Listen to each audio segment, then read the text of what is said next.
Alright, I'm back up inside so we can finish setting up the shift cable and getting things adjusted. Now, if you started at the beginning, you'll remember I dropped the washer and lost it. I did find it. It fell down in the manifold, went down underneath, and was hiding underneath the alternator. And it was kind of a trick to fish it out of there, but I did get it. That doggone little camera again comes through. So anyway, I haven't routed the cable where it belongs. I want it up here where I can work on it more easily. And then I'll feed it through behind the steering and put it back in position. What you end up with when you get out here is, let me take this out for a minute. I test fit it before just to make sure. You end up with this metal chunk, and it came out bent a little bit when I got it.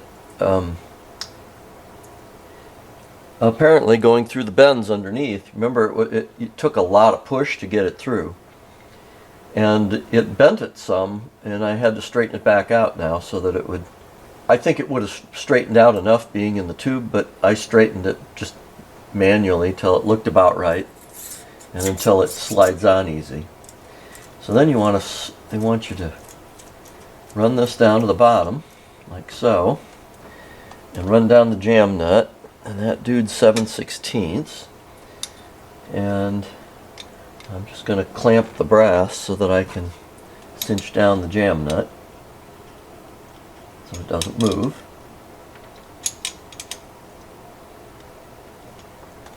Yeah, that's good. Okay. Set that aside. Alright, so then we got this piece with the core wire sticking out.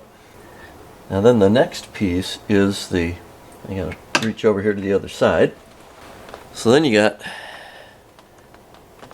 have this tube that goes over that end, and it goes like so, all the way down. And they want you to push in on this cable and turn the propeller counterclockwise until it stops to make sure that it's fully engaged. And I've already done that before I climbed in here. It's counterclockwise on a standard right-hand rotation. And then I got a bungee cord wrapped around the prop, and it's being held against its stop.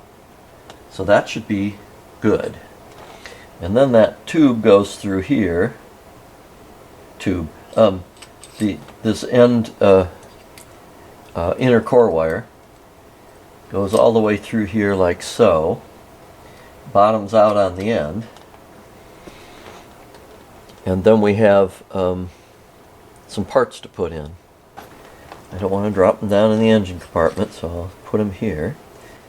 There's this piece with a hole through it, and we want to lay it in sideways there, like so. It just had a burr or something in the way. Alright, so now that's in there. And then I should be able to run this down and get it through the hole on that piece, and then bottom out here on the end. Once it bottoms out in the end here, then there are these two little nuts, what do they call them? Anchor screws. One from each side. And we thread those in. Just run them down till they're snug for the moment. 12.3/16 socket. I got one for my quarter drive here. So then we'll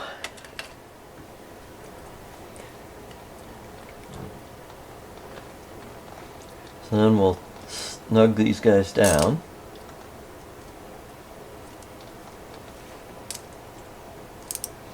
They're square, and so a 12-point socket picks up the square corners. You want to make sure they're tight enough. And so where we're going to go next is put the torque wrench on. They're supposed to be 20 inch-pounds.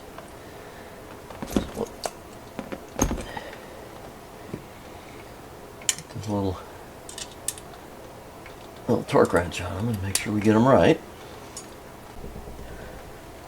Well, what I did is, the socket was like taking the corners off. And I was looking for a different socket, couldn't find one. What I did find was I got the old screws from the old cable. And those must be just a little bit larger. And they're working. So something with those new screws wasn't quite right. But there's 20 inch-pounds. I just replaced both of them, put 20 inch-pounds on them, and they're good. Alright, that's great. Now, the next step is they want 6 inches between the center of this hole and this piece. That's kind of a fun thing to measure.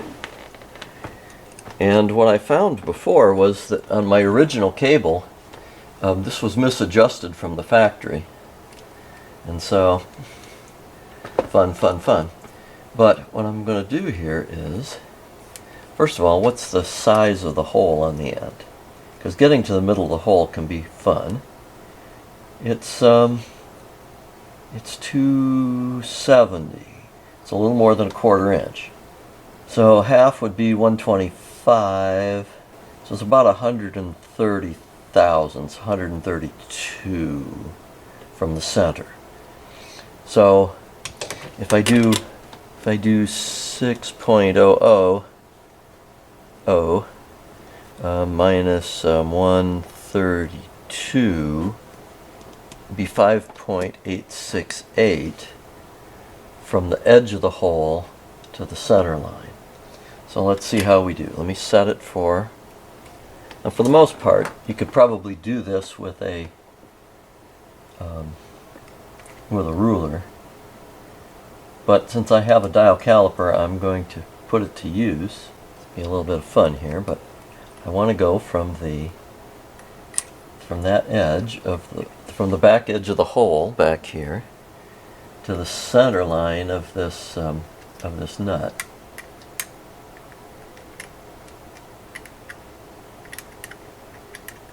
I think I'm almost there. So if I come up to there and come up to there, there's the center dot of that from the edge of the hole.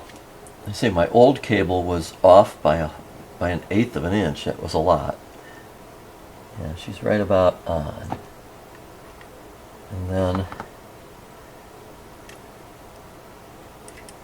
if I wanted to go all the way to 6, just so we can see. So 6 inches should go from there to the center of the hole.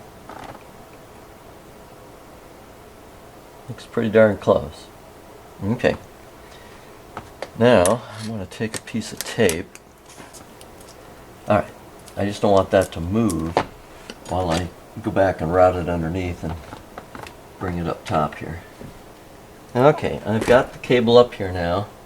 Basically what you do is you take it out. Just for reference, on the shift cable, you can see. Okay, so I'll get the power steering hose out of the way. So you can see the cable coming out around the exhaust, heading up in the back, behind the power steering cylinder, up and around, and into the bundle.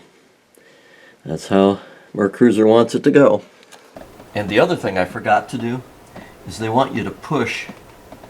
It says push gently backwards, inward. So let's just make a double check. We're gonna put the measurement on here. Oops, see, I'm off a bunch. I must not have had it in all the way. So let me turn this. And what I'm doing is I'm just pushing it up against the edge of the controller there. So I'm on the edge of the hole to the center, right there. It's about as close to 6 inches as you're going to get. get it underneath the other cables. Come on. And then the barrel drops in. Still don't have it. It's sort of started, but not quite. Oh, there it goes. Alright. And then we put it over the front one, and that's where it belongs. Now, so that one goes on this pin. That's the intermediate cable, and I'm not going to put the pins in it for the moment. I'm just going to let it sit here. This is a right-hand rotation, a normal rotation unit. So the control up front is now in forward gear, which actually should match where the drive unit's in forward gear currently, and that's how I installed the intermediate cable. Now they want you to leave the shift assist. There are two types of adjustments. One is if you have an assist, you adjust it one way. If you don't have an assist, you do it differently. So this one has a clevis pin, and sometimes it's harder than heck to get that clevis pin in because the plate's in the way. Now what they want you to do is lightly pull on the guide to take the slack out and adjust the barrel to align the attaching points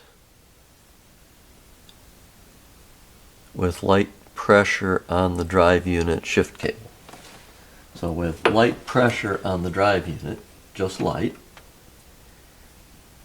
this one with a little bit of pull on it, the pin should go in. And I can tell you right now it's not going to, and that's in part because my old one was off. It was the intermediate cable was out of position, and so I had to skew this one to make it work right.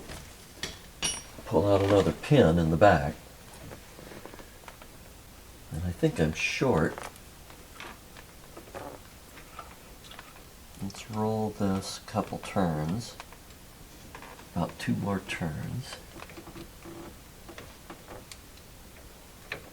Make it a little bit longer. Oh, okay, there it goes. I don't want to go, and the pressure should be light. Very light pressure. Let's see if that's enough to get it to go in. And it feels pretty good. So what I'm doing is that if you have a shift assist mechanism on your design, they want the pin to push back on the linkage just a little, very, very lightly to take the slack out, and then the pin should just slide in and out nice and easy. Okay, I think that's all right. If I didn't have a shift assist, they would want me to turn it 4 turns away from the end guide with this one, which is a quarter 40. But because I have the assist, they want me to leave it alone. And then I'm going to have to put it in reverse. I'd really like to get that pin back inside there. See if I can sneak it in. There it goes. Now let me.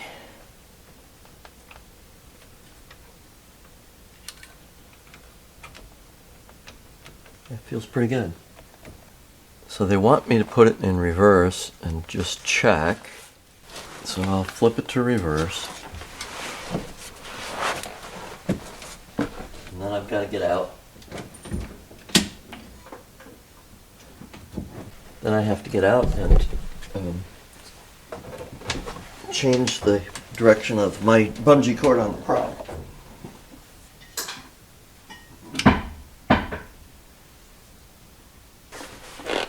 Just going to check this one, make sure that the switch and the cam is still centered, which looks like it is.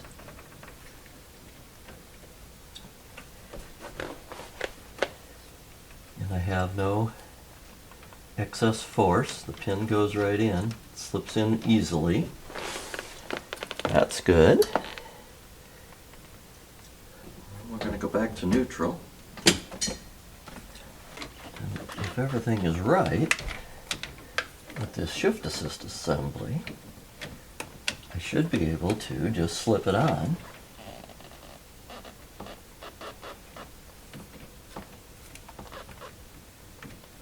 Without any load on it.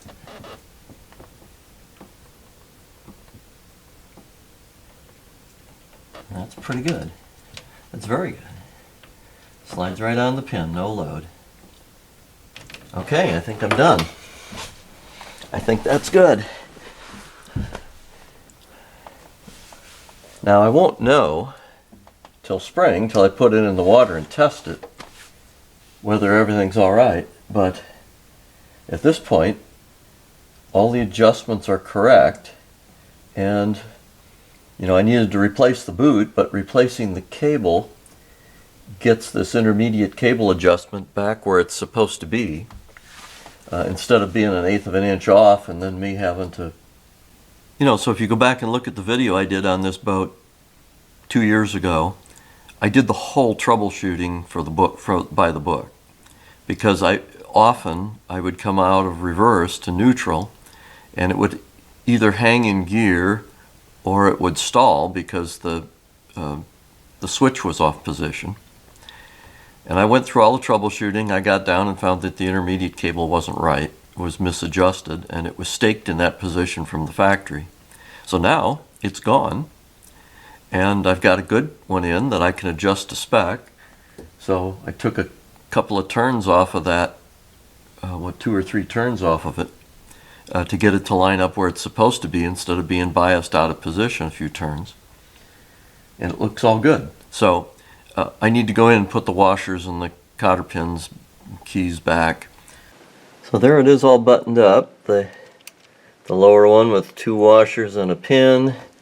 The upper one with a clevis pin and just a pin over here. It seems like there should be another washer, but I don't have one. It didn't come with one. Washer in the back and a pin holding this in.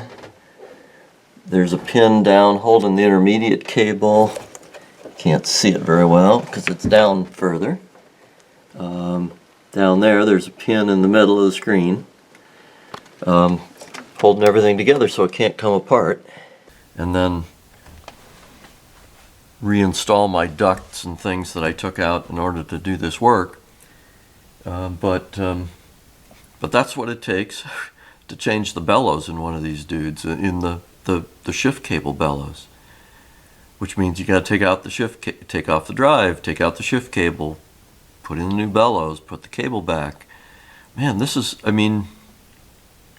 just so you know, it seems like it ought to be easy, but I'm a pretty good mechanic. And this is my 3rd day working on it. And I haven't worked on all day, all time. I take breaks, but it's a pretty long process to get this done. And every time you think, oh man, I'll get that wrapped up in an hour or so, it takes you 2 or 3 times that. It's just the nature of the beast on these things. So anyway, that's all for now.